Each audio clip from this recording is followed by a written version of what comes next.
Welcome to big news. నేను మీ గౌసుద్దీన్ షేక్. ఉన్నదే రాస్తా, చూసిందే చెప్తా. పరామర్శిస్తారు. ఏమైంది అధ్యక్ష? అతను కాలు పోయిందా, కన్ను పోయిందా, చేయి పోయిందా? అల్లు అర్జున్ కు ఏమైంది? ఆయన కాలు పోయిందా, చెయ్యి పోయిందా? ఆయన వికలాంగుడిగా మారాడా? ఆయనకు వచ్చిన సమస్య ఏంటి?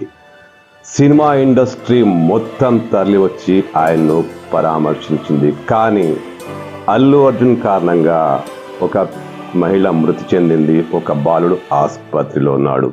మరి సినిమా ఇండస్ట్రీ ఆ కుటుంబాన్ని ఎందుకు పరామర్శించలేదు, అటువైపు ఎందుకు కన్నెత్తి చూడలేదంటూ తెలంగాణ రాష్ట్ర ముఖ్యమంత్రి రేవంత్ రెడ్డి ఫైర్ అయ్యారు. అల్లు అర్జున్కు ఇచ్చినంత ప్రాధాన్యత ఆ అల్లు అర్జున్కే అభిమాని అయిన ఆ కుటుంబాన్ని ఎందుకు పరామర్శించలేదు, ఎందుకు పట్టించుకోలేదు? కనీసం మానవత్వం ఉన్న మనుషులు ఎవరైనా ఇలా చేస్తారా అంటూ రేవంత్ రెడ్డి శాసనసభ వేదికగా తీవ్ర స్థాయిలో ఫైర్ అయ్యారు. అల్లు అర్జున్కు ఏమైంది? సినిమా ఇండస్ట్రీ మొత్తం తరలి వచ్చింది, మరి ఆసుపత్రిలో ఆ బాలుడు మీకు కనిపించలేదా అంటూ రేవంత్ రెడ్డి సూటిగా ప్రశ్నించారు. అంటే ఈ సినీ ప్రముఖులు ఒక్క రోజు కోసం పోలీస్ స్టేషన్ పోయిన ఇంటికాడ క్యూ కట్టి ప్రభుత్వాన్ని తిడుతున్నారు, నన్ను తిడుతున్నారు, అతన్ని పరామర్శిస్తారు. ఏమైంది అధ్యక్ష? అతను కాలు పోయిందా, కన్ను పోయిందా, చేయి పోయిందా?